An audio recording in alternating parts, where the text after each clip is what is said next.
Hold on. All right, well, we're going to just do this. Recording. Whoa, it's the Illusion reporting from somewhere on Spaceship Earth for another edition of Sober Wednesday. What do you need, Owl? Okay, do some art. So we'll let everyone file in for a moment. We're way behind schedule. I know I promised a guest. We'll get into that.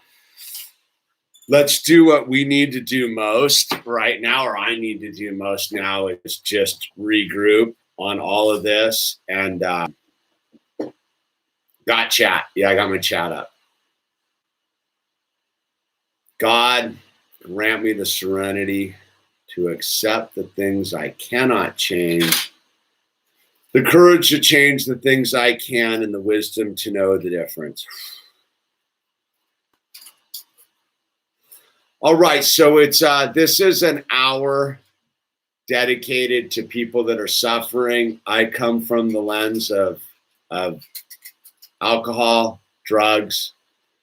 I'm an addict, alcoholic, but this is not specifically for drug addicts, alcoholics. This is for anyone who's suffering, anyone that has something getting between them and God. This is for people that are isolated, alone, possibly suicidal, people suffering from any addiction, food, sex, bad relationship, codependency, whatever it may be. This is a loose template, and this comes from the basic template is out of the how it works out of Alcoholics Anonymous. So I'm going to read the chapter 5, how it works, from Alcoholics Anonymous, and then we will go from there.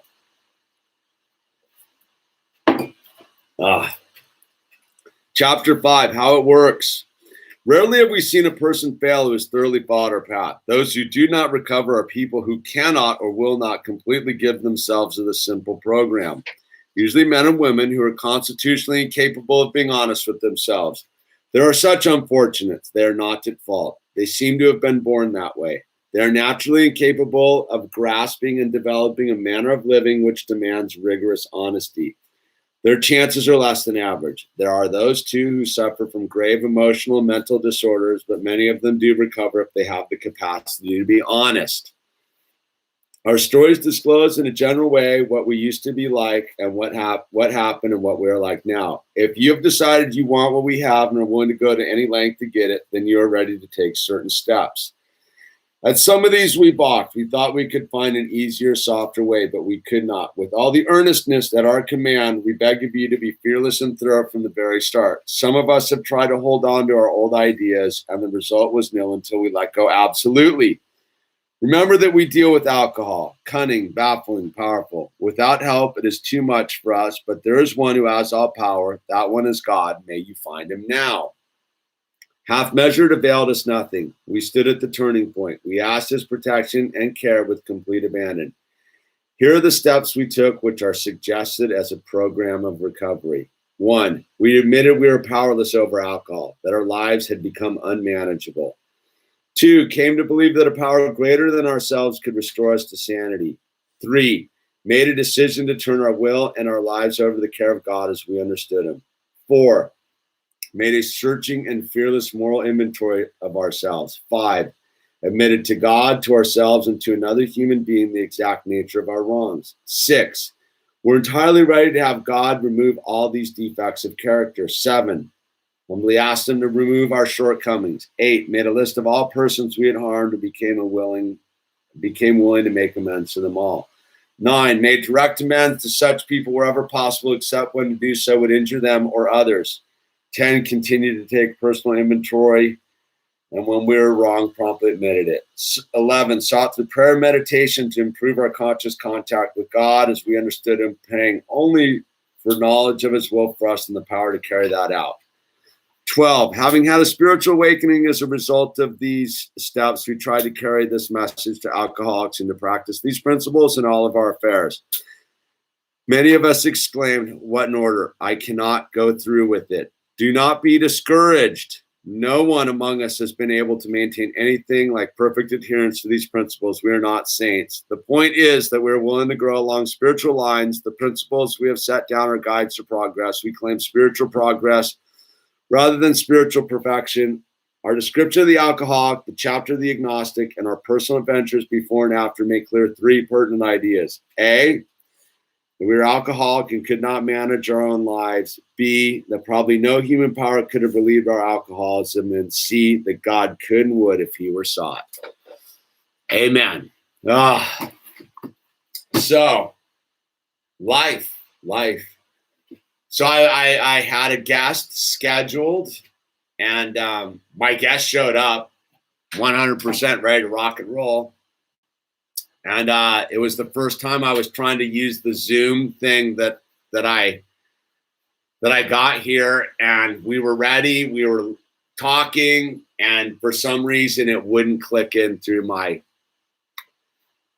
YouTube channel, even though it was all set up.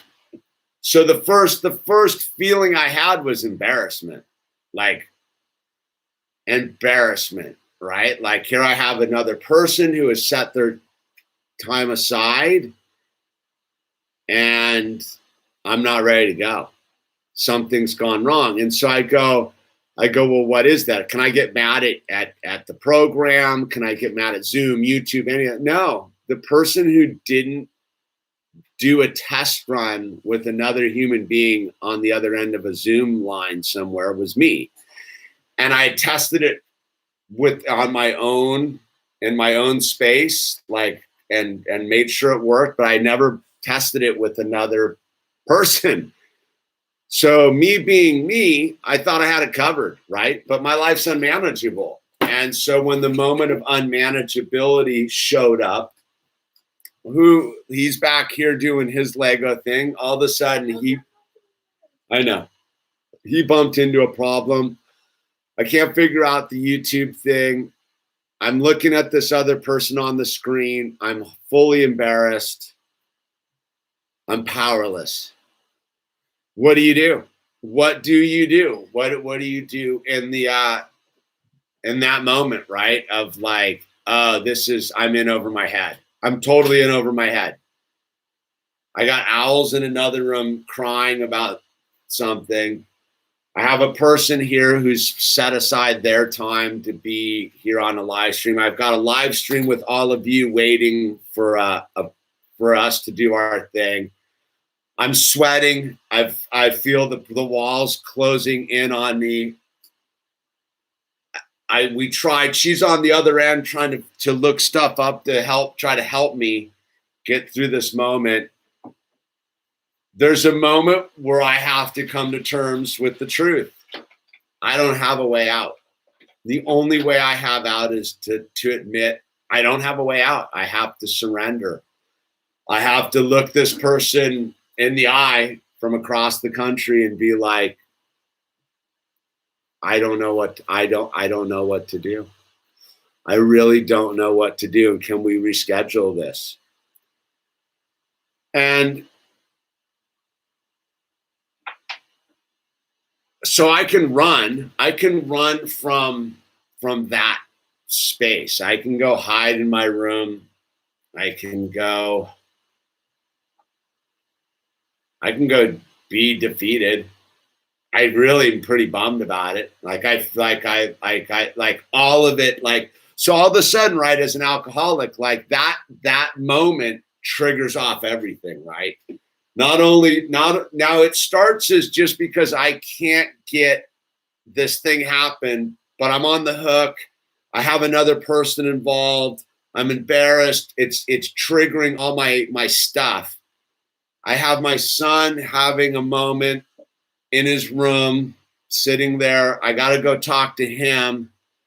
I have to keep it toned down and not and try to just get out of that one too. And then at the same thing, dude, like out of left field, in the middle of out, right? I talked to you, Super Mellow, right? I had a Super Mellow talk to you, right? Yeah.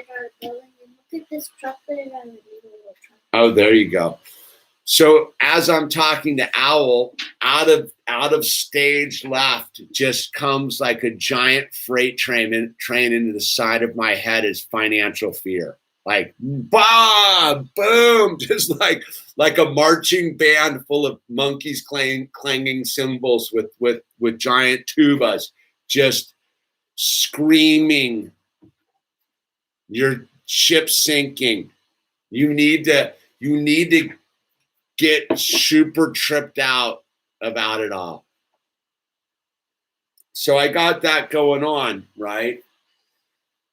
So the first person I got to put the oxygen mask on is myself, right? The first person I have to deal with is me, right? So again, if I go back to the only thing I need to know is we admitted we were powerless and our lives had become unmanageable. So right in that moment at 6:35, 30 minutes ago, I admit this to myself. I admit that I don't have the power to figure out what's going on with all these things. I admit that I don't have the capacity, even if the information was laid out in a perfect flow chart, to even figure it out anymore. That I've gone way past any sort of manageability of my own emotional state. I'm now operating on embarrassment, fear. One of my big giant character defects is overt punctuality. So I'm late. I'm operating. I'm late. I'm not on time. I have a child crying about something. It's all. I have nothing. I have nothing in this human form anymore except the one truth that I have to go back to basics and just admit that I'm an alcoholic and I'm powerless and I really just want to drink, man. That's what it comes down to. Way down deep underneath all of that at that moment, if only I could have a beer, man. If only I could have a shot of alcohol. See, it doesn't seem like that on the surface because I'm not going to drink today, but realistically, like, if I dig into that moment, I know that's what I was really would have helped me right then and there. Just please let me have a drink of alcohol. That'll stop this. It'll slow it all down. It'll stop. My wife's calling me. The phones are beeping. It's all going on. I've got the back of my mind. We were just letting go of squirrels. Some dude was taking pictures of me like that. I'm like some criminal, like catch and releasing squirrels. That's going on. Like 15 minutes before that, I got that going on. Like, it's all madness. It's all unmanageable. And so I have to be like, all right, so the cops are going to show up here with a SWAT team because like I let a squirrel go in a parking lot. My whole thing's going to fall apart. I want to drink. I don't have any ability to solve any problems. So what do I got to do? So I get to step one, right? I get to step one in this situation. I go, all right, I'm powerless. I go, hey, look, I don't know what to do anymore. I got to go. Can we reschedule for 2 weeks from now? She's like, yeah, totally. It's totally cool. But I can make up a whole story in my head about it. I can make up that like it's a whole thing, but I have to take as a sober person, I have to take that on face value that it's cool. It's no big deal. And it's good. And then I got to go once I do that, I got to go put out the fire with Owl and figure out what's going on with him and why he's upset and ultimately get him to a bowl of yogurt, right? You just needed a bowl of yogurt, Bird. That helped. And you needed a hug, right? And you needed a hug. So once I get that going on, and then I go, okay, phase two is after that, it's like, it's okay that I'm late. It's like, all right, fine. Like I'm late. It's better to be late than not show up at all in this space. And then I go, you know what? I need the hour more than anybody right now. I need an hour to check in on the solution and get back to the truth. And the simple truth is I'm powerless and my life is unmanageable. And it's that thing is you talked to me 6 hours ago. I just got done skateboarding. I'm eating fresh peas from the garden. I got it all going on. I scheduled swim lessons for him. I moved his school schedule around. You know, I'm doing it. I'm making things happen. 6 hours later, dude, I'm a puddle of unmanageability.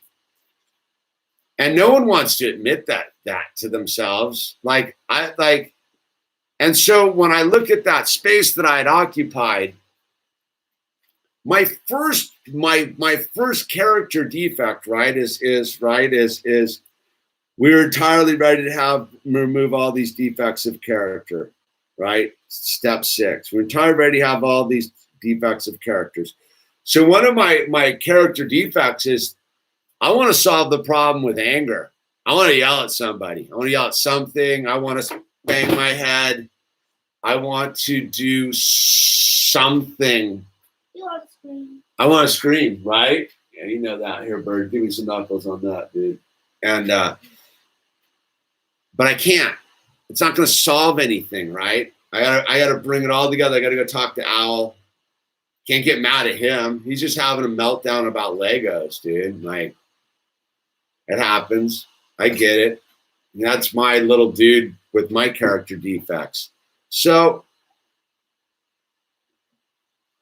somehow I get through all of this without creating any more damage, right? The alcoholic, the untreated alcoholism goes from the whole meltdown thing there to yelling at his child, to stomping around the house, to chucking his computer against the wall, to just making life worse, dude.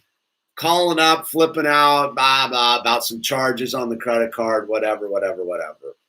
Sober guy admits this defeat, admits step 1, and it's like, what? You're not, I am. You're the soberest dude in the room, bro. Trust me. So once I admitted that I was powerless and my life was unmanageable, well, then it gives me some direction, right? Because if I can get into step 1 about it, right? Because I'm flying blind as someone who suffers from addiction or these problems, because I've separated from God. In that space, somehow I was separated from God. And you go, well, where was it? Like, where was it? So I came in, I sat down. See, I sat down and I was doing my bills before this.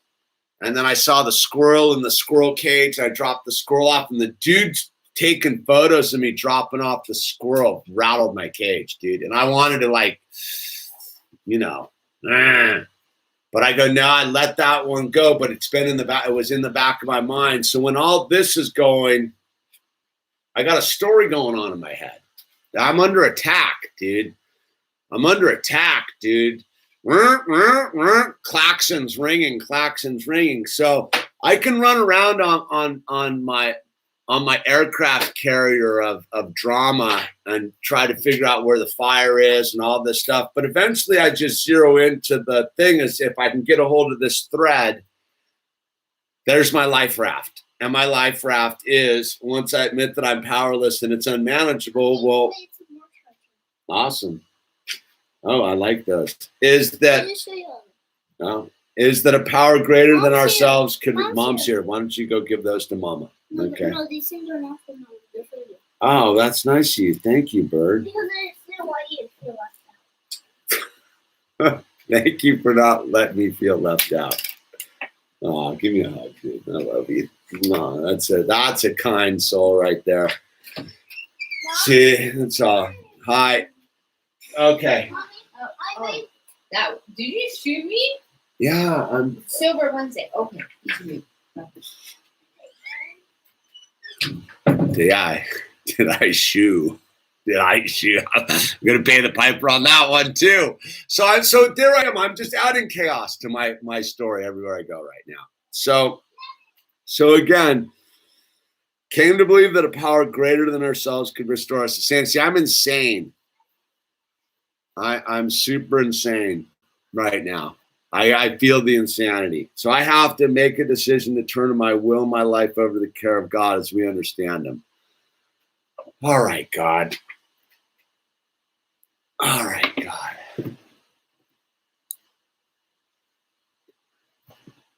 God, grant me the serenity to accept the things I cannot change, the courage to change the things I can, and the wisdom to know the difference. I can't change any of that stuff. The only thing I can change is my own perception of the situation, right? That's it. That's it. That's all I can do. That's all I can do is get down to brass tacks about it. Because it's that hard and it's that simple at the same time. It really is. It really is that hard and that simple. See, the alcoholic mind wants to keep me out, wants to keep me in the marching band of clanging monkeys. Ah, ah. Let's see. There is a solution, right? Having had a spiritual awakening as a result of these steps, we try to carry these messages to alcoholics and practice these principles in all of our affairs, right?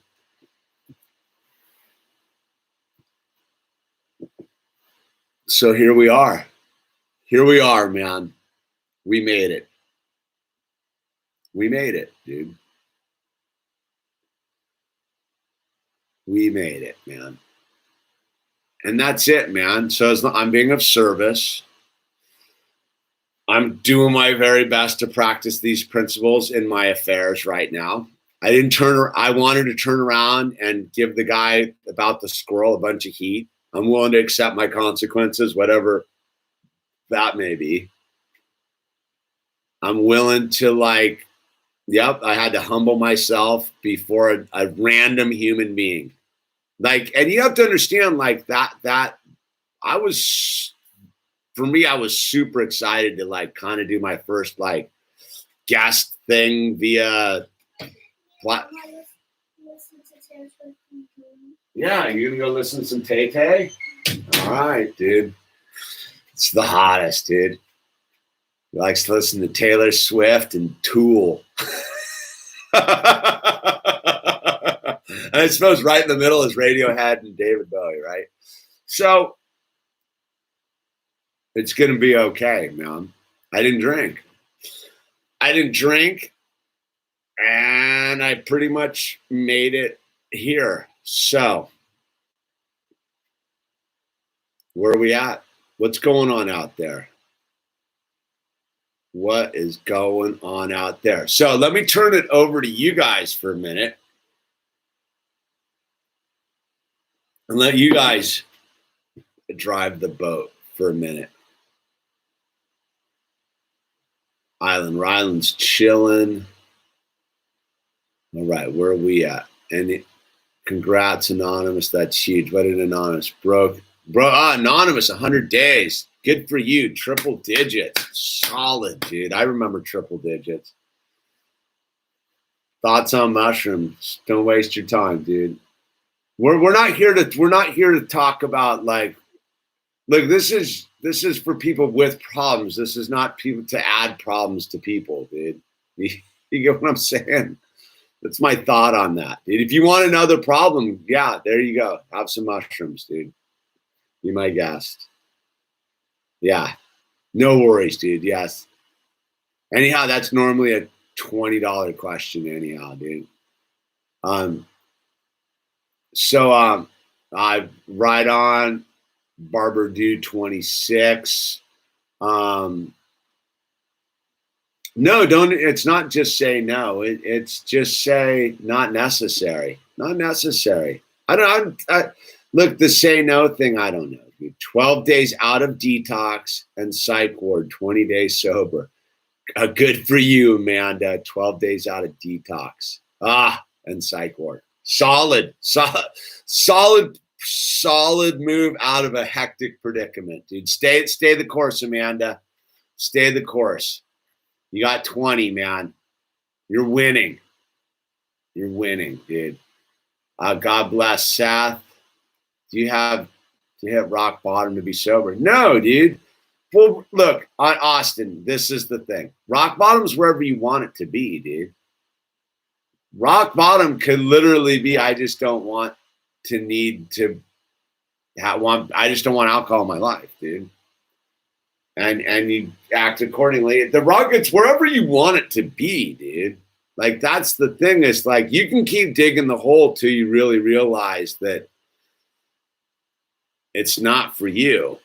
Everyone deserves forgiveness, Dijon. I don't know what you need forgiveness for, but everyone deserves forgiveness. And it's that thing of like, don't let your rock bottom let it be a high bottom. That's my advice out there. Don't wait till the car's wrapped around the telephone pole and your face is broken. You know what I mean? Or you're in some prison or institution or psych ward or whatever it is. Get out while you can, dude. And maybe again, it's I go through the lens of alcohol, but gambling's just, I was with my friend yesterday, and we were talking about how she had to leave her husband because he was a gambler and was gambling their lives away. And the guy didn't want to get the clue. So it just because it's not drugs or alcohol doesn't mean these things that we do to ourselves aren't destructive. It could be. I had someone email me the other day that they've lost 110 pounds due to COVID and got back on their skateboard because they've had nothing else to do except work on themselves. So eating puts more people into bondage than anything else. You know what I mean? So it's whatever it is that's getting between you and God. That's really it is, because this is all made a decision to turn our will and our lives over to the care of God as we understand Him. Is if too many Oreo cookies are getting between you and God, that's something to look at. Like, yeah, I got, things get so much better with sobriety. Recapture your childlike enthusiasm self. You're better sober than the truth. The world needs you. The truth, the world really needs you. But the interesting thing is sobriety without service is just sort of selfish. And the thing, I don't know how else to be sober except to try to help other people by being present for them. Like, if I don't do this, I don't get to stay sober, man. If I'm not willing to pick up the phone or go over to the house or get past myself to turn this thing on. Trust me, I didn't want to turn this back on. I was defeated. I was defeated, dude. Like, completely crushed. I let myself down. I didn't do my homework, whatever. But, we moved through this thing, right? We have higher callings. It's okay to blow it, dude. Okay, so when I'm not high or drunk, throwing a party, dancing, I'm upset at work. I'm upset. I don't even want to drink. And when I I become happy. It's like my body needs it. Yeah, of course. That's what addiction is, dude. That's what it is, dude. So if you don't like that chain of pain, get out of the chain of pain and just admit that it's not working for you. And like I've said before, there's no shortage of help out there. It's for fun and for free. I think most people think that in order to get over their addictions, they need to go to some like $15,000 a day rehab or something, or no, you could probably just call AA central office and ask for help, and they'll be like, well, this is what we can do right now. Again, as I come from the lens of California, which is relatively like locked down, but there's still all sorts of, you probably live in a freer state than California where someone will actually come to your house, dude, and like pick you up, take you to a meeting, dude. Again, is these things are as difficult as we want them to be. If you want to If you want to keep being the victim, keep asking the question of why I can't, instead of actually just asking for help, man, and being like, all right, dude, like I can't manage. That's the thing. Again, it's we admitted we were powerless over alcohol, that our lives have become unmanageable. That's technically like asking, going, help me get through this. And people want to be of service. Like I've said before, the most selfish thing you can do is not ask for help, because the help that you're asking for is giving someone the ability to be of service. And it's a symbiotic relationship. If no one asks for help, people don't get to be of service. So you realize on this end of the thing, as someone who's sober is desperately wants to be of service to someone, but if nobody asks them for help, they can't be of service. So you're actually taking two people out when you don't ask for help. And again, it's especially those dealing with suicide and depression and stuff right now. If you don't ask for help, you're taking down a lot of people with you, dude. And it's pretty serious. But that's what selfishness is. So it's a self-fulfilling prophecy, isn't it? Maryland has open meetings. There you go, dude. Isaiah approach, dude. Joshua, why can't you be sober is what I asked. I can be sober, and eventually I will be sober.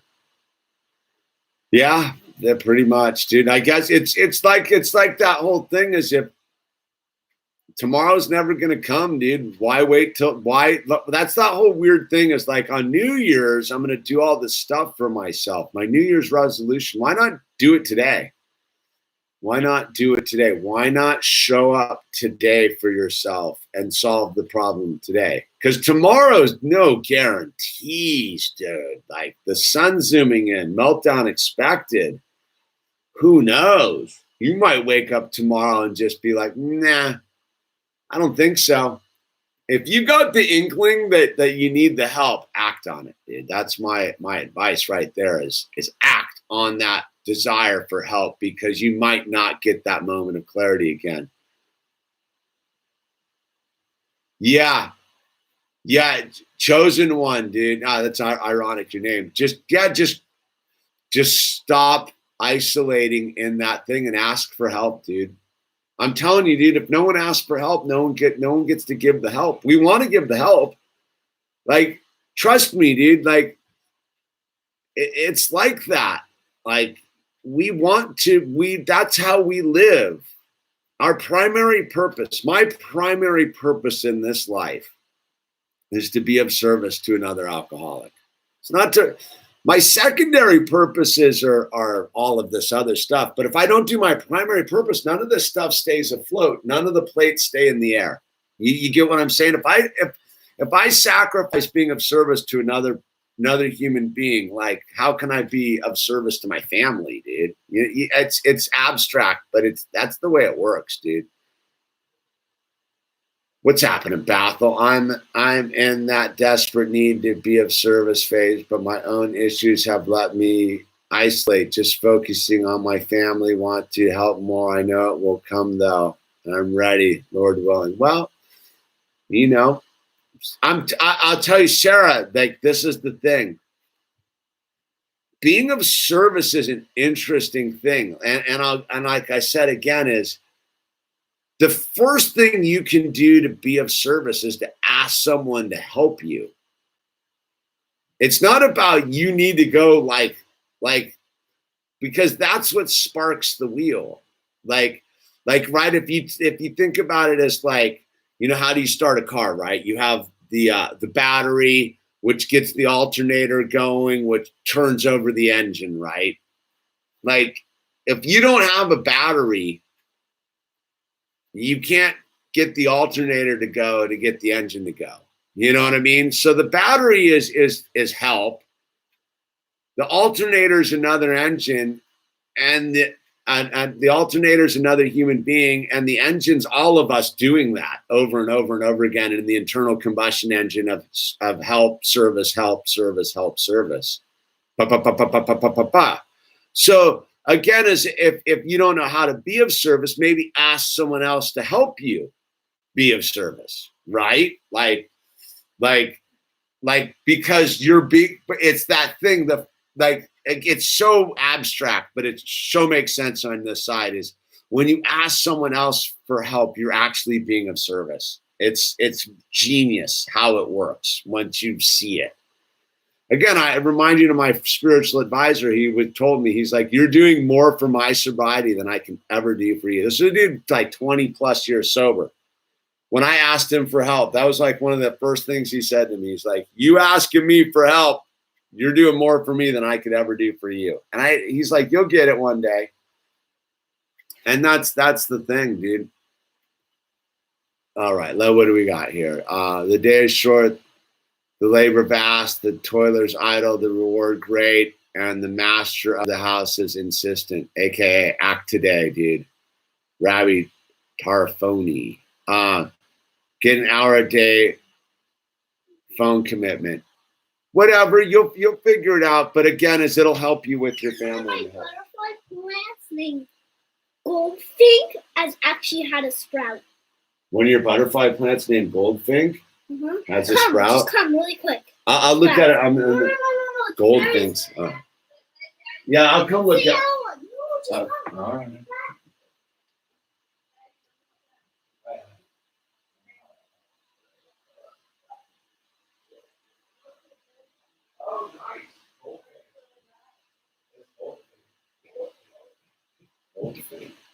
I like it's a good name. I'm a dog hunter. Okay, you're a dog hunter.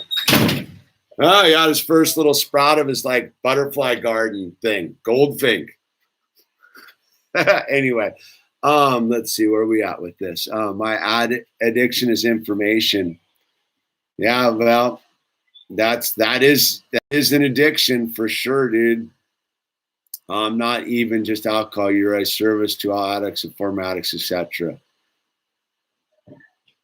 Double sushi, thank you. All right, Sarah's down, and all right, I'll let Isaiah and Sarah chat amongst them. Heroin sucks the life out of me. Worst thing is being in the rooms for years and having some time and knowing what to do, but I just can't stop. Well, I'll tell you what, it's Griffin Deck. That's all because you're not. This is a program of thorough honesty, right? You don't want to stop, or you would get down and dirty with the whole thing. If you truly want to get over your affliction to addiction, then you gotta fully like surrender the thing and be totally honest with yourself. See, I think that's where most people do the fail. From what I've watched, the people who struggle the most is they want to get sober, but they don't. It appeals to them, but they don't have the true honesty to be that like, and if you have that true honesty, you're way closer to getting to step one than BSing it and sitting around the rooms and pretending. Because if you truly want it, then you're like, all right, I'll do the work, dude. What do you want me to do? And most people don't do the work, unfortunately, from my observation. So Griffin, man, maybe just get in there and do the work. I didn't remember that at school. I actually saw something really funny. The school wearing a mask on his eyes. Yeah. And his face. Uh-huh. For real life. I saw one. And everybody else on it. Awesome. Okay. This girl had a mask on here. Put it here. Rocky Raccoon. No? No? All right. Bye. There's a squirrel. I feel like getting sober is uprooting my whole life. It's a shitty, dead, withering plant that's being uprooted, but it's uprooted nonetheless. Well, you know, people love. Look, I'll tell you what. Most people like their miserable existence. It's comfortable. They know what it is. Trust me. I did it for years. Years. I thought that like that was the path. You don't know what you do. Sober people are idiots. Trust me, I was an anti-sober people thing for a long time, dude. That's what we do. That is what an addict, alcoholic person does, is throw bricks at the solution, right? It's the whole thing. Like, denial of service, because it's easier to sit in a broken down life than the potential of being responsible for your shiny new life, you know? I don't get to blame booze anymore. I don't get to blame drugs anymore. I don't get to blame the system anymore. The only person that's at fault ever is me. And that's scary for the uninitiated. So rip out that dead plant, Dijon. I need help getting out of bed in the morning. Yeah. Sometimes that's deep, and I do have trouble asking others for help. Great point. I don't even know what help I need, though. Well, just ask somebody anything. That's what I mean is ask God. Look, the simplest prayer I know is help. Just get on your knees and ask God for help, and be ready for the signs to start showing up. Be ready for God to communicate to you through all sorts of different ways, man. You know, God's ready. Got some emotional rocket fuel for my network as I began a new job. Yeah, exactly. Oh, I lost the thing.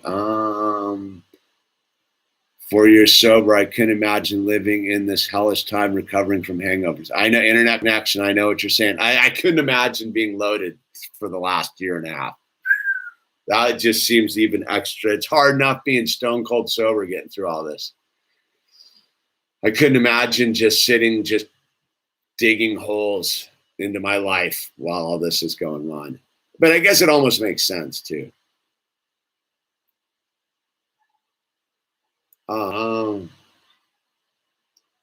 It's the pain of reality that brings you back into the old habits. It's the pain of reality. No, dude. See, that's not it. That's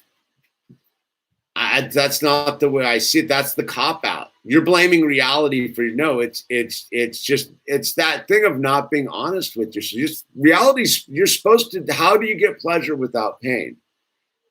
Like I think that's the thing that we've been shoveled as people. Why we have struggle with addictions, is we've been told we're supposed to be happy. I don't live by the happiness quotient.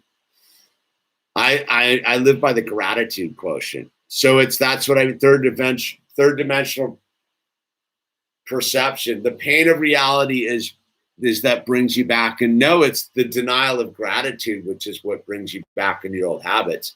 Reality's painful, dude. Step on a bee, dude. Spill hot water on your hand by mistake, dude. Bump your head, dude. Like, reality's painful, dude. Like, that's just with dumb stuff. No, it's lack of gratitude is what sends you back into your old habits. Because any painful situation, you can look at the gratitude. I've done it live on this channel for years, dude. Like, life can get real painful. But if you stay in gratitude, why would you go back to your old habits? Because the first thing that you would be grateful for is the experience of the pain and being conscious to it. Like, pain is the touchstone of spiritual growth. It's not the reason to retreat back to like your old habits. That's a cop-out. Because you would because that's lack of gratitude, man, if that makes any sense.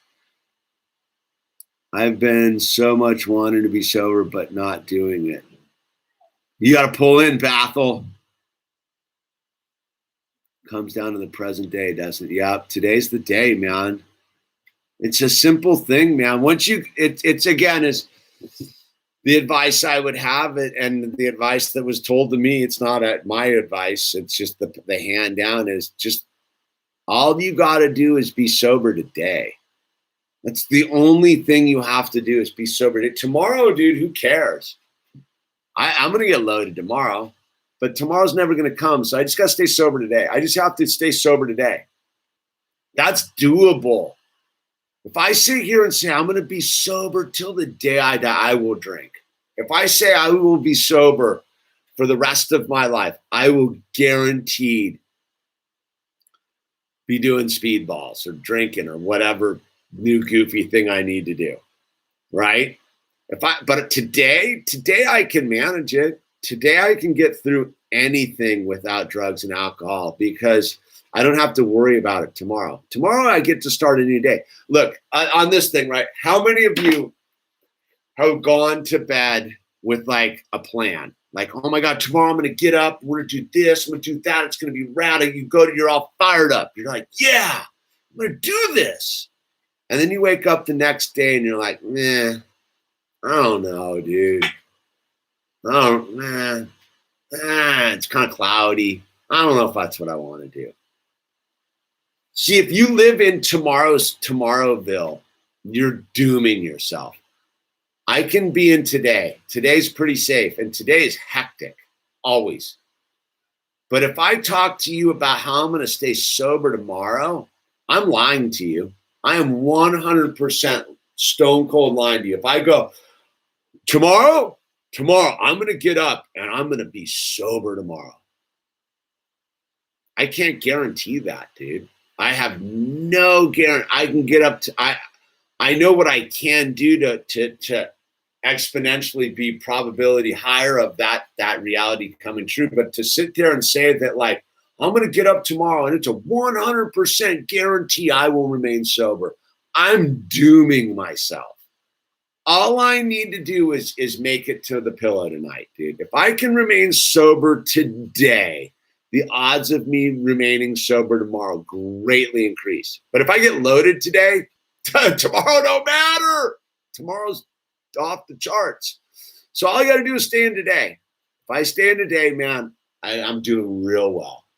And you know, it's the definition of a spiritual experience, is not having to add any substances or stuff to my spiritual experience today and living in it, dude. You know what I mean? You got to take a day by day, man. Yeah, where was that comment? I lost it, dude. Well, there it is. All right, you got to take it day by day.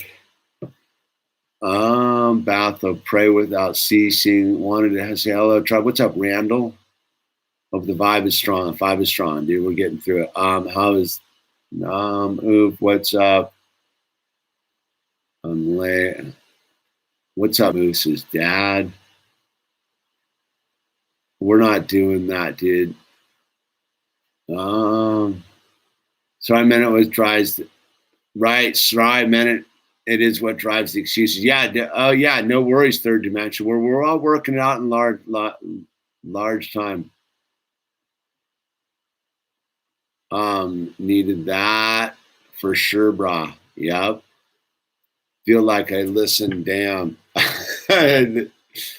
We don't, man. We're our own worst students, dude. Just realizing that there's something better for all of us who believe eventually. Yeah, we're all on our journey, dude. Like I'm saying, it's like, it's okay, dude. Like if you're getting pickled right now, there's no shame in that. It's the shame of denying that you're getting pickled right now. That's what'll add to the shame. Is like you can be sitting here right now hammered. Yeah. But if you have a desire to achieve sobriety, you're on the path, man. And if you don't want it, that's honest too, dude. My big thing that I don't dig is people that lie to themselves and I want to be sober, but they don't. Like it's fine. It's totally fine. You know, but it seems dark to me, but hey, like to each his own, man, you know. Bethel's succeeding again. Good, Bethel. The day-by-day approach is the only way. If you don't allow it to scare you, it can't hurt you. Never, haha. What's the fun? About the the ambitious stuff before bad cola. Yeah, that's one of my things, dude. I've learned that. So happy I made it.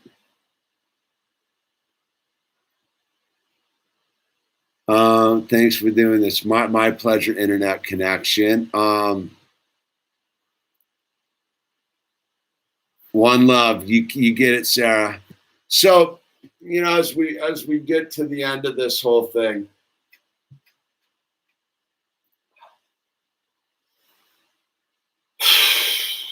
it's okay. It's okay. It's okay, man. Really, it's okay. It's okay to be broken. It's okay. It's okay. But now it's time to decide that you want more out of life, you know? And if you don't, that's okay too. Maybe today's not your day. For many people, today's the day. And I wish I had the fiery 2 a.m. motivation during the day. I get you, Dijon. Me too, dude. I'm a midday fail. I got a pretty good window around 10 o'clock's my hot spot, dude. Constant's been a channel. Right on Alpha Sierra Bravo. Hello, man. Long time since I've been on your channel. Well, welcome back, dude. Yeah, we come, we go. I'm doing good, dude. Camster. And so look, I don't know where anybody is out there on the spectrum of it all, but if you're feeling dark, feeling suicidal, you're feeling that there's no solution, you're feeling that the walls are closing in, that's just your head talking to you, dude. Ask for help. There's suicide prevention lines out there. There is no shame calling and saying, I've reached the end of my ropes and will you please help me? You're important. You have a lot to offer. I know it may not seem like that right now. If you're in that space, you might be overwhelmed with debt. You might be overwhelmed with loneliness, isolation, overweight, empty six packs, whatever it is. You matter. So understanding that, it's worthwhile to pick up the phone and call. You can call a suicide prevention line. You can call Central Office AA Anywhere USA. Look it up. You'll find it in your town, in your community. And realize that, like, you're an important human being. And you're just a smile goes a long ways right now. So please treat yourself with love and kindness and ask for help if you can't do that right now. Look, there's a lot of people that'll love you till you can love yourself. Like, we don't come into this thing bright, shiny. We come into this broken, defeated, looking for another way. We don't know what that way is. We don't know what it's going to look like. Stop trying to figure it out. All you got to do is realize that you want change. If you want change in your life and you're willing to reach out and take that first step and ask for help, you've altered the universe, man. You've altered the universe not only for yourself, but everybody else around you and everybody you touch moving forward. For those who sit in their misery, isolated and alone, like, that's all it is. Just lonely, miserable isolation with your problem. But the minute you ask for help, you change the world for the better. And that's what we all need, dude. We all need each other. And just because someone's all bright and shiny doesn't mean they don't need you coming out of your lonely, isolated, broken space, asking for help. I'll just say it over and over again. The most selfish thing you can do is not ask another human being to help you. I know we've been told to buck up and all that kind of stuff and don't ask for help. That's all a con job. It's all lies. I lived like that for a long time in my life, dude. And it wasn't until I realized that the most profound thing I could do was just be like, I need some help here, dude. And help arrives just like that, because God loves to help, man. God loves to help, dude. Whatever that is for you, God loves to help you. Whether you don't have to believe in God. Just ask for the crack to possibly believe in the possibility that there may be a God that loves you. You get what I'm saying? All it takes is just one split second of your reality to just ask for help. and help will arrive. And it will amaze you. It will amaze you how much help will arrive. If you're willing to accept the miracle. Look, if you're going to ask for help and you're not willing to accept the miracle, then help won't arrive because you won't see it, right? The key to asking for help is being willing to accept the help when it shows up. It's not going to show up in a shiny Ferrari, dude. It's probably going to show up in a beat down Toyota Corolla with the old timer smoking non-filtered Winstons, dude. You know what I mean? But look, if you think that help comes in some sort of gift wrap package, I dissuade you on that. Help will show up. That's scary laugh. Okay. I'm That was thinking, that made me think that there was a ghost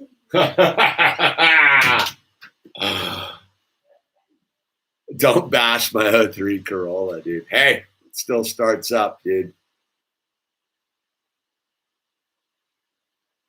Pray before bed because pray before bed became my drug of choice. So with that said, look, final note, wherever you are, USA, there is an AA central office. Just type in your community AA central office. A number will show. There'll be some person that's very different than me, but very similar to me that is willing to help you, that wants nothing more than to help you. There's nobody who truly wants to help you is going to put any financial barrier between you and help.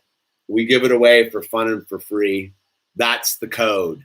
That is the code, by the way. And if you're suicidal, please do not take matters into your own hand. Please allow people to love you. I've been to too many funerals lately where hundreds of people show up because someone killed themselves and they don't know. I don't know. Trust me. You may not think the cashier at the market would miss you, but they would. They would. So please, let's all take care of each other. Let's use the name tag. Let's admit that we have problems when we have problems because the solution is right there for all of us. So with that said, I think I'll wrap this up with the Serenity prayer. You're going to be done because our thank you to live stream's going to be done, so I have to finish this. We have to do it for problems. So Okay. You wanted the Serenity prayer with me, Bird? You're going to come in? You should know it by now. Oh, you're thirsty. Yeah. Come over here. No, Daddy. What? We have to do the All right. Well, then let me finish up. God, grant me the serenity to accept the things I cannot change, the courage to change the things I can, and the wisdom to know the difference. Amen. And Michelle, if you're out there, thank you for being patient and tolerant earlier. Appreciate it. With that said, God bless. Good luck. Use the name tags. Be kind to each other. Stay out of conflict. Help yourself. Pick up the phone. Good night. Now we're ready to solve the problem. Okay, come here.